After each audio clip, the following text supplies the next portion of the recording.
اور آپ ادب سے بھی لگاؤ رکھتے ہیں، شاعری سے بھی، تو کس طرح وقت نکال لیتے ہیں جی اس کے لیے؟ دیکھیے، آپ کو ایک کامیابی کے لیے ایک راستہ متعین کرنا پڑتا ہے اور ڈسپلن کی سیلف ضرورت ہوتی ہے.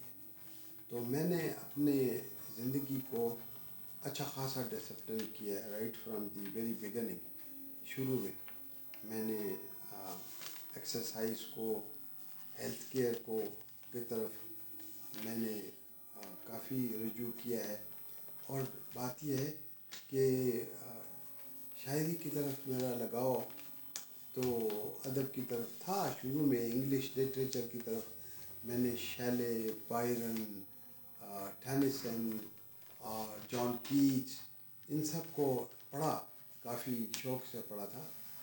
اور ایک مرتبہ میں نے ایک ایسے لکھا تھا، جان کیٹس اینڈ آئی، جو شاید اس زمانے میں پاکستان ٹائم اخبار ہوتا تھا 1964 میں، کہ اس وقت شاید اس میں چھپا تھا 63 میں، بہت پرانی بات ہے. تو وہ بڑی اچھی ایک آئیڈیا تھا.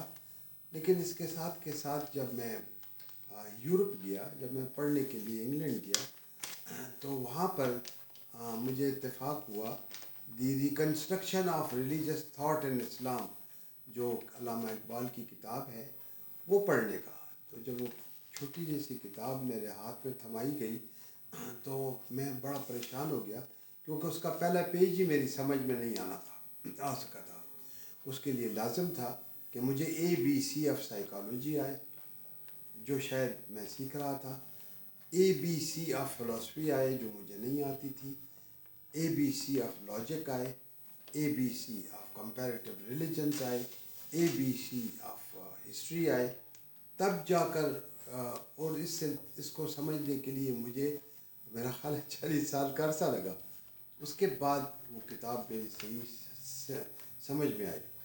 تو اس طریقے سے جو اس کتاب سے منسلک مثلا علامہ اقبال تھے، اور پھر اس کے ساتھ جو لوکل شعراء تھے، ادیب تھے، رحمان بابا، خوشحال خان خٹک، پشتو لٹریچر سے مجھے بڑی دلچسپی ہے، اور پشتو افسانوں سے. اسی طرح اردو کے جو مختلف تنظیمیں ہیں، اتفاق ہوا ان کے ساتھ بھی ملنے کا. خاطر غزنوی مرحوم سے اچھے مراسم تھے، اور ان کے وساطت سے پھر ناصر علی سید صاحب سے بھی اور دیگر لوگوں سے بھی دوستی ہوئی. تو الٹیمیٹلی سنڈیکیٹ آف رائٹرز جو تنظیم ہے ادبی، اس کے ساتھ ہماری NGO ہورائزن نے اشتراک کیا، وہ ہماری سسٹر آرگنائزیشن ہو گئی. تو یہ اس سے مجھے تفریح بھی ہوتی ہے، اور دوسرا یہ کہ ذہنی صحت کے بارے میں ادیبوں نے میری اس کاوش میں بہت ساتھ دیا ہے. بڑے کالم لکھے ہیں، مشتاق شباب صاحب کے بڑے کالم آئے ہیں. ڈاکٹر صاحب، آپ مختلف ادیبوں اور ادبی تنظیموں کی سرپرستی بھی کر رہے ہیں. یہ بتائیے کہ آپ نے خود کچھ ہے آپ کا کوئی لکھا ہوا کوئی کتاب، یا مستقبل میں کوئی آنے کا ارادہ ہے؟ یہ بڑا آپ کا دلچسپ سوال کیا ہے، اور اس کا جواب میں یوں دوں گا کہ جو ہے وہ یہ ہے کہ میرے پاس میری انگلش پوئٹری جو ہے وہ بکھری ہوئی چند ایک اوراق پڑے ہوئے ہیں، جو میں نے کبھی کبھی گائے لکھتا رہا ہوں. اور اس کے علاوہ مجھے پڑھنے کا، شاعری کا شوق ہے. ادب کا بھی کچھ میں نے اس کے اوپر لکھنے کی بھی کوشش کی، تو وہ کسی ایک کتاب کی صورت میں نہیں چھپی. نہ مجھے اس کا شوق ہے. میں سمجھتا ہوں کہ میں تو انجوائے کرتا ہوں، ادب کو انجوائے کرتا ہوں، ریلیکس ہوتا ہوں. مجھے ادب سے ایک روحانی لگاؤ ہے، اور مجھے کیا ضرورت ہے کہ میں خواہ مخواہ اس سلسلے میں ان ادیبوں کے مقابل آ جاؤں جو اس فن میں مہارت حاصل کرتے ہیں. وہ ہماری رہنمائی کریں، اور ان کی رہنمائی میں جو کام ہوتا ہے اس کو دیکھیں، انجوائے کریں. میرا خیال ہے یہ زیادہ بہتر ہے. لوگ مجھے کہتے ہیں کہ خالد مفتی صاحب، آپ اپنی آپ بیتی کیوں نہیں لکھتے ہیں؟ آج کل اس بات کا بڑا رواج ہو گیا ہے. تو سچی بات یہ ہے کہ آپ بیتی لکھنا بہت مشکل کام بھی ہے اور سچ بولنا پڑتا ہے. تو دیکھیں جو سب سے بہترین آپ بیتی جو مجھے پسند آئی ہے وہ برٹرینڈ رسل کی آپ بیتی آٹو بایوگرافی. وہ آٹو بایوگرافی جو برٹرینڈ رسل کی ہے اس نے سچ لکھا ہے.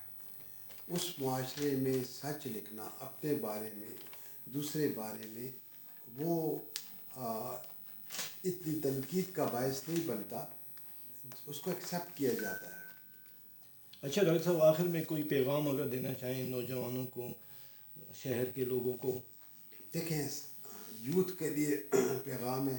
شہر کے لوگوں کو میں کیا پیغام دوں؟ میں نے تو اس شہر سے ہی سیکھا، ان شہر کے بڑے لوگوں سے سیکھا، ان کے جو میری زندگی میں آئے جو آتے رہے.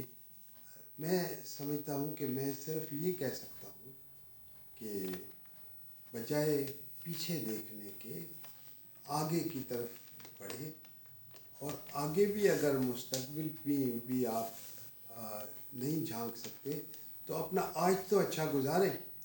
جو مائنڈ فلنس ہے، آج کا دن جو ہے وہ اچھا گزاریں، اس میں اچھا ایسے گزاریں کہ اس میں کچھ ہارڈ ورک بھی کریں، کام بھی کریں، تھوڑا سا ایکسرسائز بھی کریں، تھوڑی سی خدمت بھی کریں، ایک آدھ بھوکے کو کھانا کھلا دے، کسی کی ہیلپ کر دیں، کسی مریض جو ہے اس کی سپورٹ کر دیں.